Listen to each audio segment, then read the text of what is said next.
Hello friends, this is Siya and welcome back to the channel study lover Siya.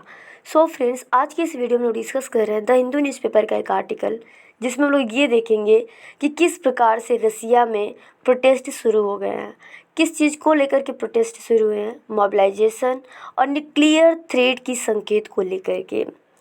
जैसे कि रसिया के लोग युद्ध पसंद नहीं करते हैं, बट प्रेसिडेंट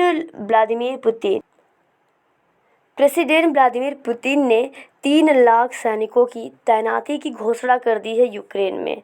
और साथ ही साथ उन्होंने ये भी कहा कि ज़रूरत पड़ने पर यानी रसिया को डिफेंड करने के लिए वो न्यूक्लियर वेपन को भी यूज कर सकते हैं, जिसे लेकर के लोग उत्तेजित हो गए और सड़कों पर आ गए। कुछ लोग तो क्या कर रहे हैं, अपनी हाथों को तोड़ रहे हैं कि उन्हें युद्ध में ना जाना पड़े। मोबिलाइजेशन वो होता है जब किसी भी देश में लगातार युद्ध जारी रहे और वहाँ पर सैनिकों की कमी पड़े, तो फिर आम जनता को कहा जाता कि आप चलिए देश की सेवा करिए, अब ये समय आ गया है आपको देश की सेवा करने का। तो वही मिस्टर पुतिन कर रहे हैं, 3 लाख सैनिकों की तैनाती करने की घोषणा कर दी है यूक्रेन में। और इसके बाद ये मोबिलाइजेशन जो है फर्स्ट टाइम हो रहा है सेकेंड वर्ल्ड वार के बाद से। सेकेंड वर्ल्ड वार यानी 1941 में हिटलर ने यूएसएसआर पे अटैक किया था, जिसके कारण से यूएसएसआर की पूरी जनता अपने यूएसएसआर को डिफेंड करने के लिए युद्ध में उतर आई थी, चाहे वो बच्चे थे या बूढ़े थे। और वो फुल मोबिलाइजेशन था, स्टालिन ने फुल मोबिलाइजेशन कर दिया था, जबकि इस समय पार्शियल मोबिलाइजेशन है, तो भी लोग बड़े मुश्किल से तैयार हो रहे हैं।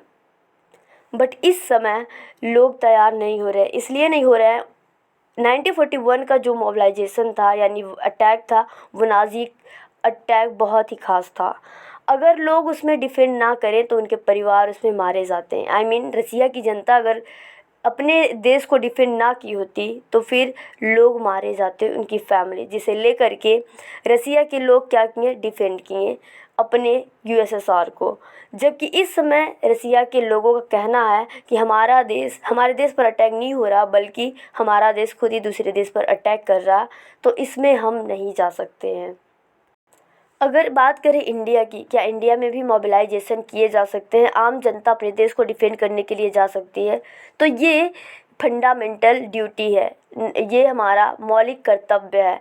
इसलिए इसे आर्टिकल 51A के डी में रखा गया है। और जब भी ज़रूरत पड़ती है अपने देश को डिफेंड करने के लिए, तो आम जनता को भी हथियार थमाया जा सकता है। और यहाँ हम लोग देख रहे हैं कि रसिया का ये पार्ट जो है यूक्रेन का ये पार्ट जो ऑरेंज कलर का है, ये रसिया के द्वारा कैप्चर कर लिया गया है। तो आज के लिए बस इतना ही। आई होप कि आपको समझ में आया होगा। Thanks for watching this video. Thank you.